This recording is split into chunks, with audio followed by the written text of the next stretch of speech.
Roy Bennett squeezed the mop into the yellow bucket and watched dirty water swirl down the drain. 15 years he had been cleaning floors on Station Helix 7, and he knew every pipe, every wire, every bolt that held this place together. His hands were rough from work, his back ached most days, but this station was his home. He took pride in keeping it running smooth. The station floated at the edge of known space, a small outpost that stored old diplomatic records. Nobody important came here anymore. Just Roy and 43 other people maintaining archives that gathered dust. The coalition kept the station operating because shutting it down cost more than leaving it alone. Roy pushed his cleaning cart down corridor B7, humming an old song his father taught him. The lights flickered overhead like they always did. He made a mental note to replace those bulbs tomorrow. His radio crackled to life. "Roy, get to the command center, now." Commander Oren's voice sounded strange, tight, scared. Roy left his cart and jogged through the corridors. His boots squeaked on the freshly mopped floors. When he reached the command center, everyone stood frozen, staring at the main screen. Commander Oren pointed at the display. "Dramath Sovereignty Fleet, 200 ships. They will be here in 90 minutes. Roy felt his stomach drop. The Dramath were destroyers. They had wiped out 12 civilizations in the past 3 months. They took what they wanted and killed anyone who resisted. 200 warships against one unarmed station meant only one thing. "Evacuation shuttles launch in 20 minutes, Oren said. "Grab essential items only. Move fast." People scattered. Roy ran back to his quarters and stuffed clothes into a bag. He grabbed his father's old watch and a photo of his family. Then his radio buzzed again. "Emergency in sublevel maintenance. Plasma coolant leak. Immediate response required." Roy stopped. A plasma leak meant the reactor could overheat. If that happened before everyone evacuated, the explosion would destroy the shuttles. He dropped his bag and ran toward the sublevels, pulling on his hazard suit as he moved. The leak was worse than reported. Green coolant sprayed from a cracked pipe, filling the room with toxic vapor. Roy sealed his helmet and went to work. He shut off the main valve, rerouted pressure through backup lines, and welded a temporary patch on the broken pipe. The work took 40 minutes. When he finished, his hands shook from adrenaline.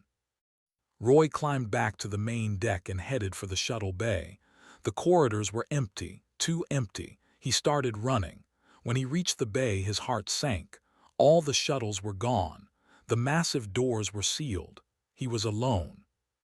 He tried the communications panel. "Helix 7 to any coalition ship. This is Roy Bennett.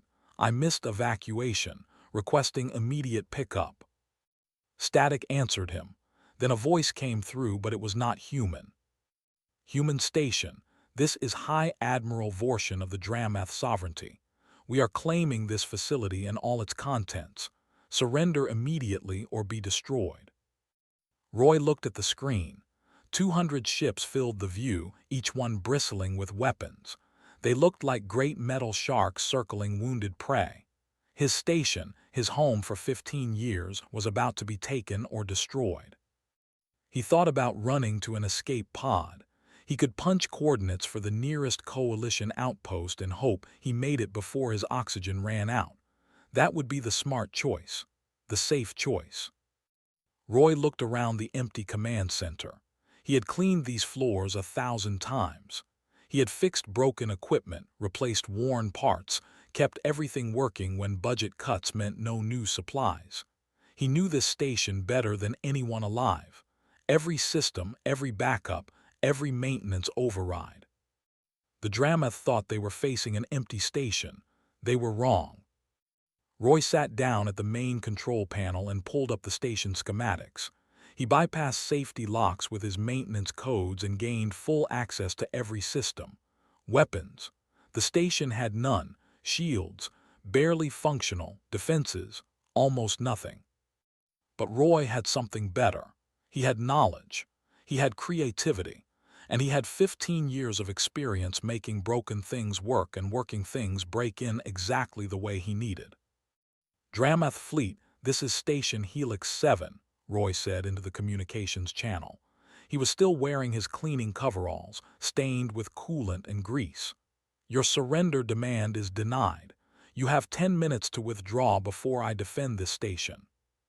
Silence filled the channel, then laughter, deep, rumbling alien laughter. "A single human janitor threatens the Dramath sovereignty." Vorshin's voice dripped with contempt. "You are either very brave or very stupid, probably both. I will enjoy crushing you." 10 minutes, Roy repeated. He closed the channel and pulled up the waste recycling system controls. Outside the station, the Dramath fleet advanced. Inside, a human janitor prepared to teach an empire what happened when they underestimated someone who knew how to take out the trash. Roy cracked his knuckles and got to work. He had a station to defend, and cleaning up alien invasions was just another item on his maintenance checklist. The first Dramath boarding shuttles launched from the flagship like wasps from a disturbed nest. Roy watched them on his screens, counted 12 vessels heading straight for the station. Each shuttle carried 50 heavily armed Marines, 600 trained killers coming to deal with one human in coveralls. Roy opened the waste management console and smiled. His fingers danced across the controls, opening valves and pressurizing tanks. Station Helix 7 processed waste for 44 people. 15 years of accumulated sewage, chemical runoff, and biological material sat in compressed storage tanks, waiting for the monthly disposal barge. The barge was not due for another 3 weeks. Roy set the system to emergency purge mode. Every external maintenance port around the station began venting waste at high pressure.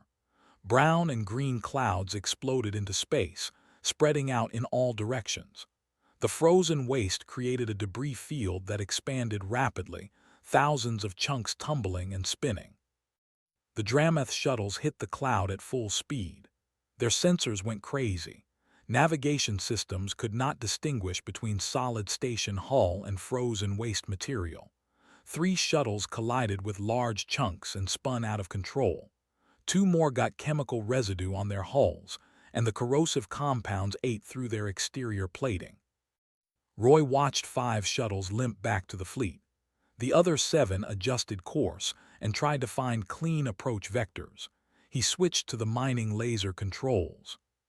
Station Helix 7 processed asteroids for raw materials. The mining lasers were designed to cut rock, not fight battles. They were slow to recharge, imprecise, and had terrible targeting systems. But Roy had spent countless hours maintaining them. He knew exactly how they drifted, how to compensate for their quirks. The 7 remaining shuttles split up, trying to approach from different angles. Roy fired the first laser. The beam missed the shuttle but struck a chunk of frozen waste directly in its path. The waste exploded, showering the shuttle with debris. It veered off course. He fired again. This time the beam caught a shuttle's engine. The craft went dead, drifting helplessly in space. Roy picked off 2 more shuttles before the others retreated. 12 shuttles launched. 12 shuttles failed. Not one Marine had made it aboard his station. His radio crackled with Vorshin's voice, and the alien was not laughing anymore. "Clever tricks, human, but tricks will not save you. I am sending fighters to clear your debris field. Then we will take your station apart piece by piece." 40 Dramath fighters screamed toward the station. They were fast, agile, and heavily armed. Roy had nothing that could match their speed, but he did not need to be fast. He just needed to be creative. He activated the ore processing systems. The station had magnetic cranes designed to move tons of raw asteroid material. Roy reprogrammed their targeting parameters and switched them to external operation mode. When the fighters entered range, he activated all 6 cranes at once. Massive magnetic fields pulsed out from the station. The fighters were not magnetic, but their missile payloads were. 20 fighters suddenly found their own weapons pulling them off course.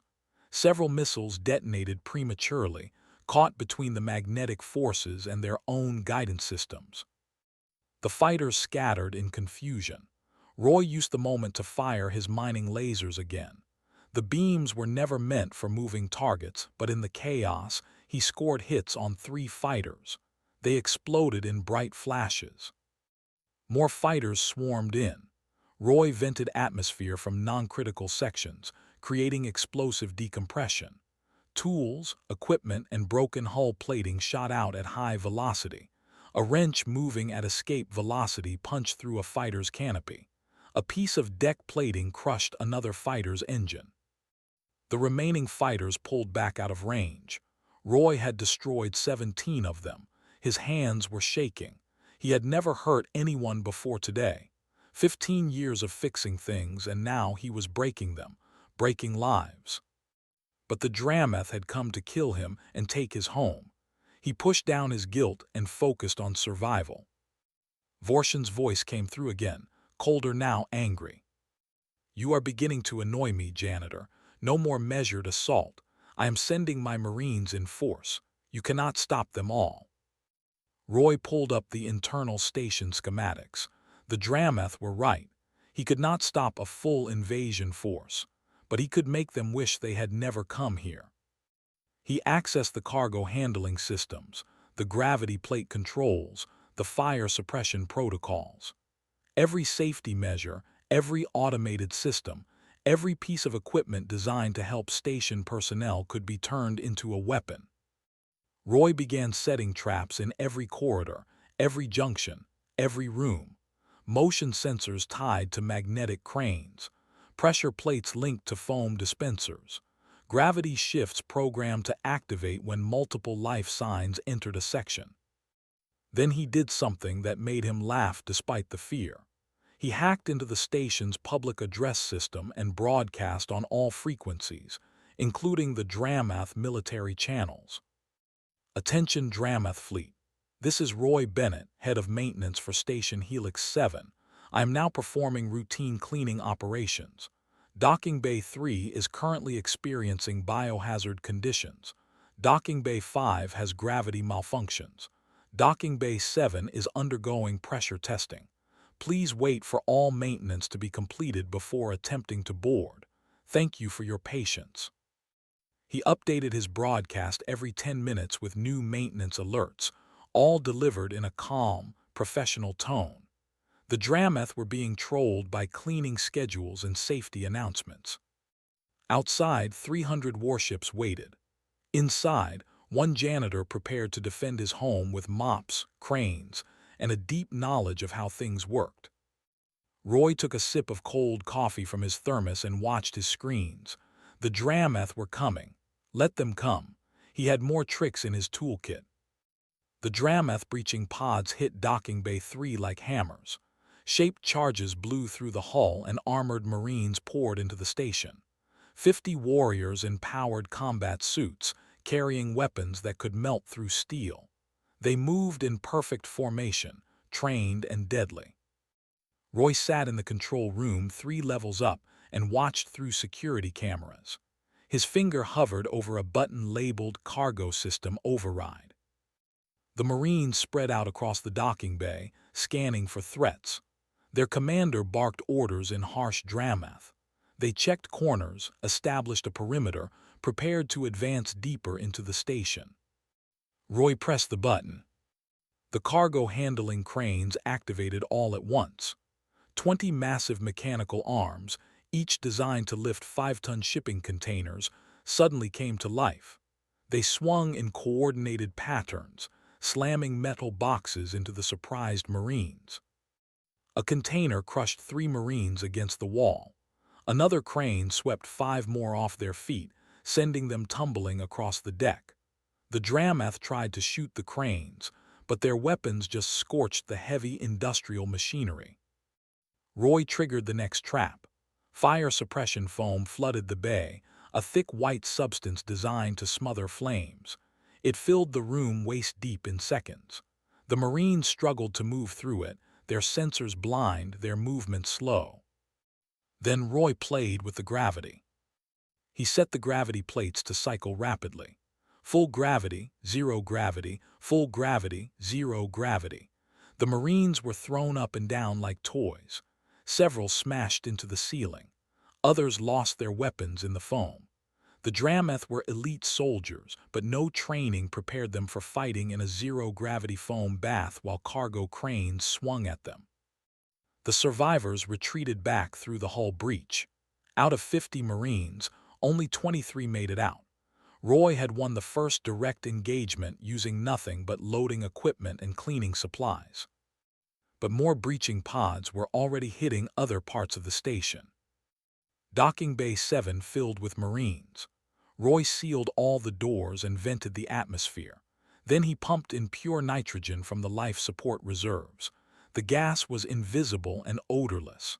The Drameth did not notice their oxygen being replaced until warriors started collapsing.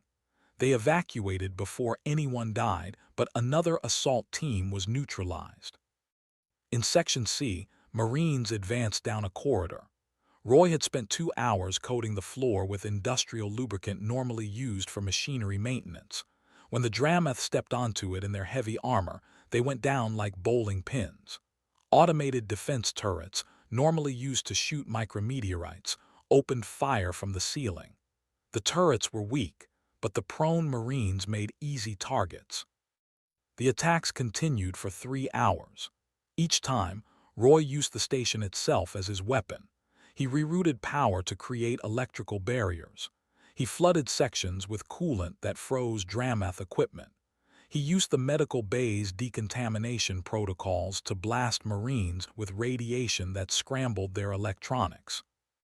The Drameth adapted quickly. They started bringing heavier equipment, scanning for traps, moving more carefully. But every minute they spent being careful was another minute Roy stayed alive. Vorshin's voice came through the communications again. The High Admiral sounded furious. "Enough games, human. You have embarrassed my warriors for the last time. I am pulling back all ground forces. Instead, I will simply destroy your station room by room until you are dead." Roy felt his blood run cold.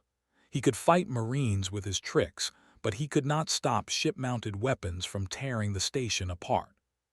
Heavy cannons opened fire. Sections of the station exploded. Roy watched on his displays as the Drameth systematically destroyed the outer hull, working their way inward. They were being methodical, giving him no time to set up defenses. He had maybe 2 hours before they reached the core sections. After that, his options ended. Roy pulled up every system diagnostic he had. There had to be something, some way to hurt them back. Mining lasers were offline, damaged in the bombardment. Magnetic cranes were mostly destroyed. His bag of tricks was running empty. Then he saw it in the station schematics, the fuel depot. Station Helix 7 had been built around a massive refueling station for deep space ships. In the sublevels, thousands of antimatter fuel cells sat in shielded containment. Enough concentrated energy to power 100 vessels. Enough destructive potential to vaporize everything within 50,000 kilometers. Safety protocols prevented the fuel from being weaponized. Multiple redundant systems kept the antimatter stable. Fail-safes upon fail-safes. It would take someone with intimate knowledge of every system to deliberately cause a containment failure. Roy had that knowledge. He started typing commands into the engineering console, override codes, maintenance protocols. Shutdown sequences reversed and reactivated in dangerous combinations. The antimatter containment fields began to destabilize. Warning alarms screamed throughout the station. Red lights flashed. Automated systems tried to compensate, but Roy blocked them at every turn. He had spent 15 years maintaining these systems. Now he was carefully breaking them in exactly the right way. The fuel depot display showed a countdown. 6 hours until critical containment failure. 6 hours until the entire station became a bomb big enough to destroy the Drameth fleet. Roy opened communications to the Drameth flagship. High Admiral Vorshin, this is Roy Bennett. I have destabilized the antimatter fuel depot. In 6 hours, this station will explode with enough force to destroy your entire fleet. You have two choices. Leave now and survive, or stay and die with me. Silence answered him. Roy could imagine Vorshin's face, the alien commander realizing he had been outmaneuvered by a janitor. You are bluffing, Vorshin finally said, but his voice wavered with doubt. Check your sensors, Roy replied. I am done playing games. Leave or die, your choice. The bombardment stopped. The Dramath fleet held position, trapped between pride and survival. The Dramath science officer confirmed Roy's threat within 15 minutes. The antimatter containment fields were collapsing in a controlled cascade, not an accident. Deliberate sabotage by someone who understood the systems perfectly. The explosion would be catastrophic. Vorshin tried to call Roy's bluff by moving ships closer. Roy responded by accelerating the cascade. The countdown dropped from 6 hours to 5 hours and 40 minutes. Every aggressive move you make shortens the timer, Roy said calmly into the communications channel. I can make this station blow up in 10 minutes if you push me, or I can keep it stable for days. Your choice, Admiral. The ship stopped advancing. Roy sat back in his chair and took a shaky breath. His heart pounded so hard he thought it might burst. He was playing the most dangerous game of his life, and one mistake would kill him. But the Dramath had stopped shooting. For now, that was enough. Hours passed in tense silence.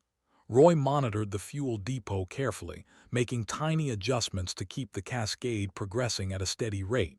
He was walking a knife's edge. Too slow and Vorshin might risk an attack. Too fast and the station would explode before help arrived. The Coalition fleet was still 2 days away. Roy had to keep this standoff going for 48 hours. He used the time to fortify his position. He moved to the engineering core, the most heavily shielded part of the station. If the Dramath tried a precision strike, this was the safest place. He brought food, water, and medical supplies. He set up backup control panels in case his primary systems failed. And he kept talking to Vorshin. Every few hours, Roy would open a channel and give status updates in his professional maintenance voice. He told the Admiral about pressure levels, containment field fluctuations, and estimated detonation yields. He made it sound like a routine safety inspection instead of a suicide standoff. The constant communication served two purposes. It reminded Vorshin that a real person controlled the countdown, not an automated system. And it kept the Admiral off balance, never sure what the strange human would do next. On the Dramath flagship, Vorshin paced his command deck like a caged predator. His officers gave him wide berth. The High Admiral had conquered entire star systems. He had personally led assaults on fortified planets. His tactical brilliance was legendary among the Dramath military. And now a human janitor was beating him. Can we destroy the station core before it explodes? Vorshin demanded. His weapons officer shook his head. The antimatter containment is too unstable. A direct hit would trigger immediate detonation. We would not have time to retreat to safe distance. What about boarding teams? Kill the human and manually stabilize the systems. The science officer pulled up calculations. The human has locked out all external access. Only someone with his authorization codes can stop the cascade. Even if we kill him, the explosion continues. Vorshin slammed his fist on the command console. This is unacceptable. We are the Dramath sovereignty. We do not surrender to maintenance workers. But the cold mathematics of the situation were undeniable. Stay and fight, everyone dies. Retreat now, they survive. Pride versus survival. Hours turned to days. Roy slept in short bursts, always with alarms ready to wake him. He ate ration bars and drank recycled water. His body ached from stress and exhaustion, but he held his position. The Coalition fleet sent transmissions as they drew closer. Helix 7, this is Admiral Akoy. We are 12 hours out. Maintain your position. Help is coming. Roy allowed himself a small smile. 12 hours. He just needed to hold on 12 more hours. Vorshin heard the transmission too. The Admiral knew time was running out. In 12 hours, Coalition warships would arrive.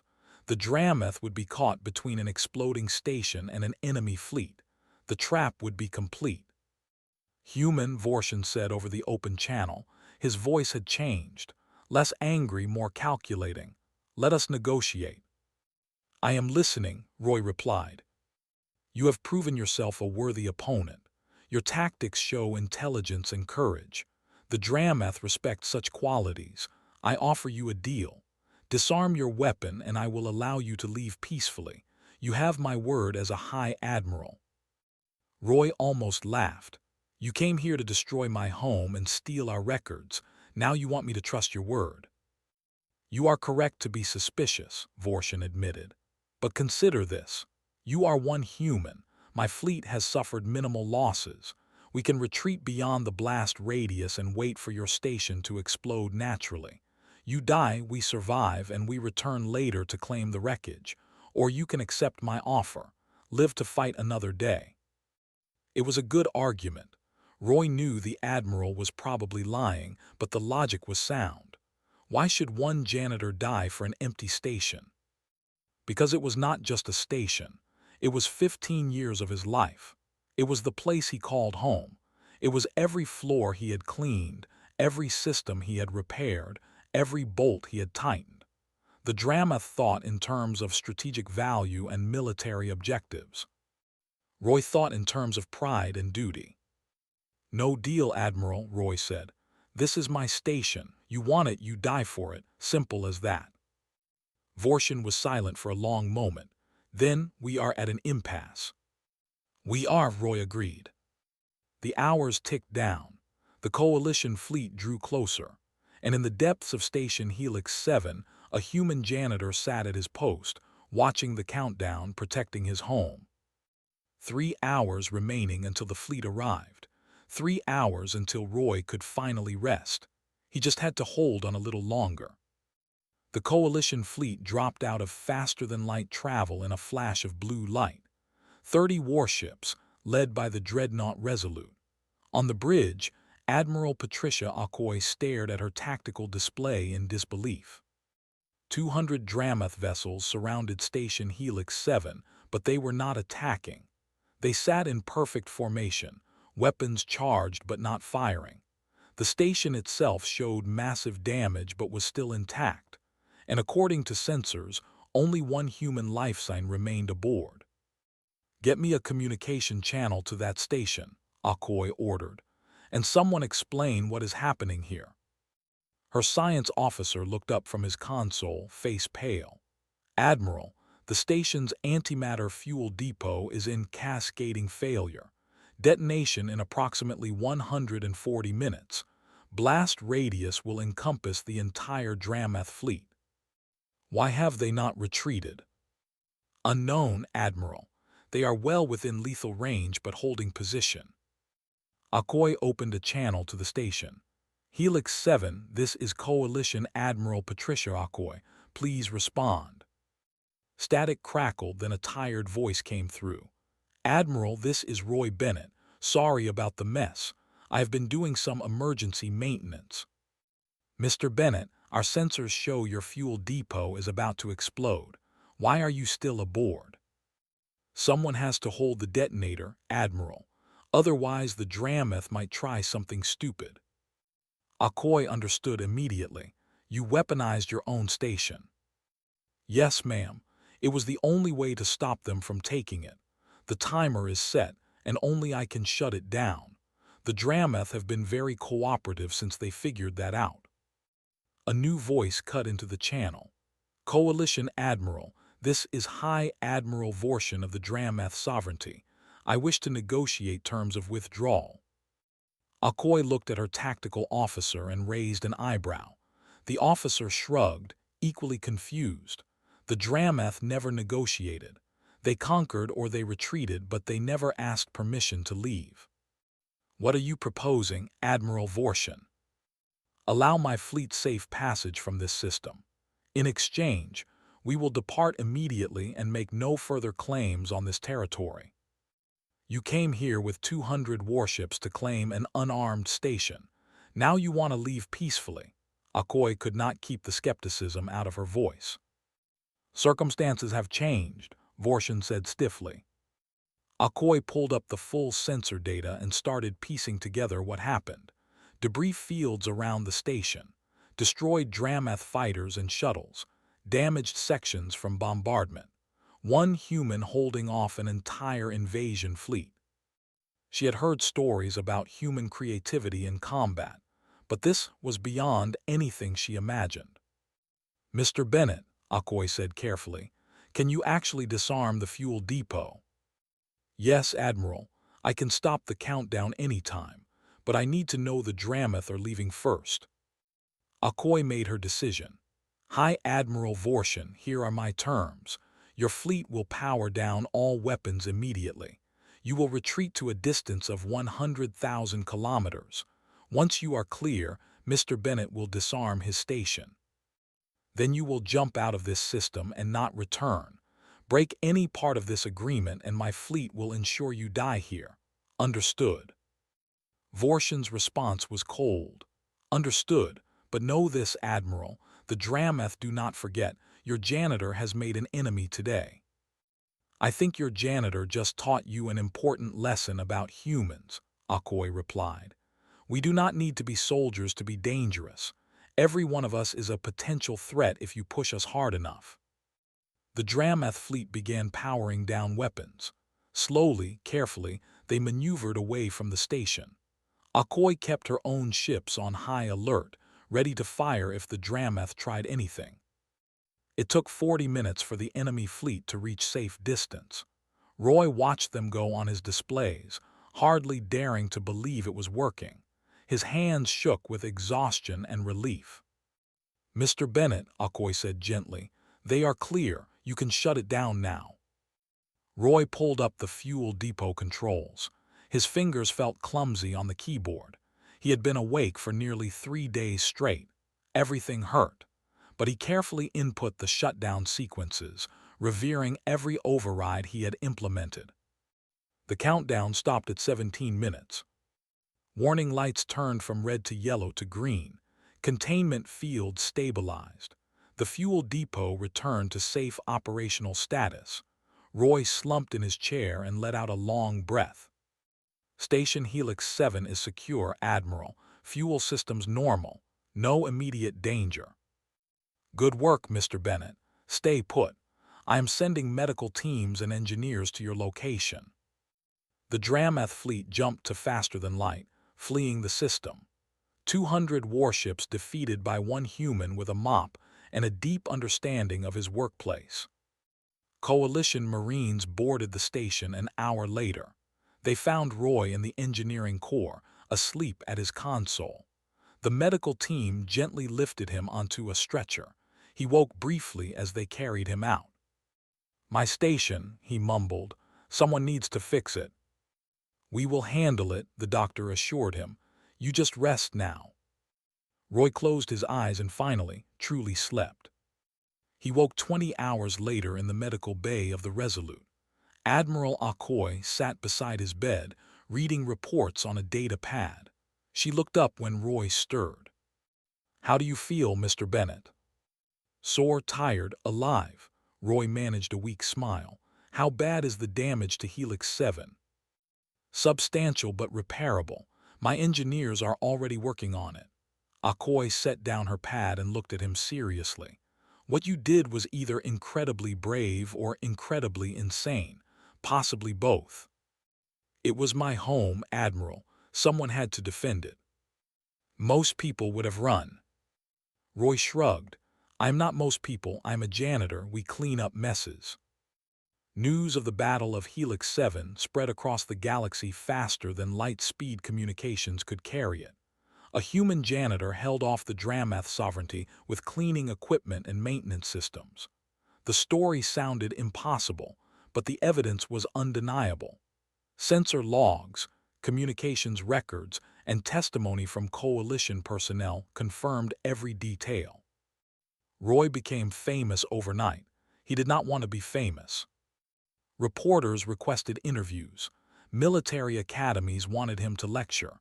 Politicians tried to give him medals. Roy declined everything. He just wanted to go back to his station and fix what had been broken. Admiral Akoi understood. She granted his request with one condition. The coalition is assigning you a full maintenance crew, no more working alone, and we are upgrading your defenses. Nothing major, just enough to discourage another attack. Roy accepted. Having help sounded nice. 3 months later, Station Helix 7 was operational again. New hull plating covered the damaged sections. Upgraded systems hummed with efficiency. The station looked better than it had in years. Roy walked through the corridors with his new maintenance crew.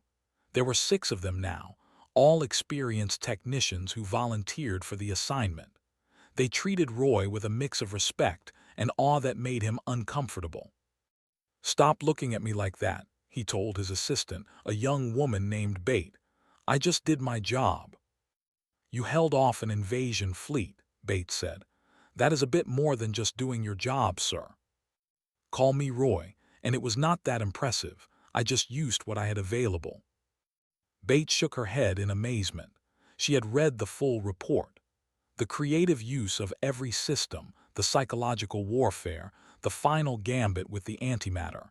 It was brilliant improvisation under impossible pressure. They reached the main docking bay, fully repaired now. A new sign hung above the entrance. Roy had not authorized it, but the crew installed it anyway.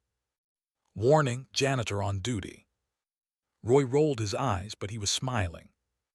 Across the galaxy, the military implications were being analyzed.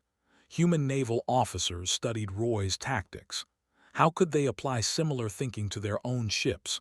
What would happen if every human in the fleet thought like Roy Bennett? The answer was both exciting and terrifying. Humans had always been good at improvisation.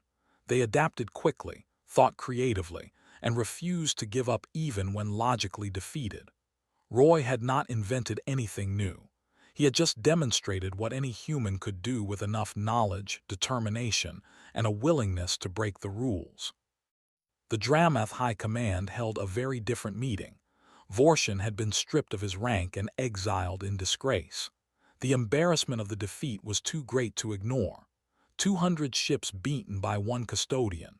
The story spread through enemy territories, weakening Dramath credibility. Other species in the galaxy took notice. If the fearsome Dramath could be defeated by a single human, what could humanity's actual military accomplish? Diplomatic overtures increased. Trade agreements were proposed. The coalition's position in galactic politics strengthened considerably. All because a janitor refused to abandon his mop. Roy did not think about the larger implications. He focused on his daily routine. Cleaning floors, maintaining equipment, training his crew. The work brought him peace. This was what he understood, what he was good at. A ship docked at the station one afternoon. Roy was replacing air filters in Section D when Bate called him. "Roy, you have a visitor, says it is important." Roy made his way to the docking bay. A human in an expensive suit waited there, surrounded by security. The man smiled and extended his hand. "Mr. Bennett, I am Ambassador Harrison from the Coalition Diplomatic Corps. I wanted to meet you personally and say thank you. Your actions here prevented a major crisis and strengthened our position significantly." Roy shook his hand awkwardly. "I was just protecting my home, sir." "I know. That is what makes it so powerful. You were not a soldier following orders or a strategist executing a plan. You were a person defending something you cared about. That resonates with everyone who hears your story." The ambassador handed Roy a data pad. "The coalition would like to offer you a position, Chief of Station Security, with full authority over defensive systems and a generous salary increase." Roy looked at the offer. It was impressive, more money than he had ever imagined. Important title, real authority. He handed the pad back. Thank you, but no. I am a janitor. That is what I know, what I am good at. The station needs someone to keep it running, and I need to do work that matters to me. This is where I belong. The ambassador looked surprised but nodded slowly. I understand. The offer remains open if you change your mind. After the ambassador left, Roy returned to his air filters. Bate found him there an hour later. You really turned down that job? She asked. Yes. Why? You could have been important. Roy smiled. I am already important. I keep this station running. I train people like you to do the same. The galaxy has plenty of security chiefs. It needs more people who take pride in maintenance work. Bate thought about that and nodded. You are probably the strangest hero I have ever met. I am not a hero. I am a janitor who got stubborn. Roy sealed the filter panel and stood up. Now come on. We have 3 more sections to clean before shift ends. They walked through the corridors together, 2 maintenance workers going about their daily tasks. Outside the windows, stars shone cold and distant. The galaxy was vast and full of dangers. But Station Helix 7 would be ready, because Roy Bennett and his crew kept it clean, kept it functional, and kept it home. Sometimes the greatest warriors wore coveralls and carried mops. The Drameth had learned that lesson the hard way.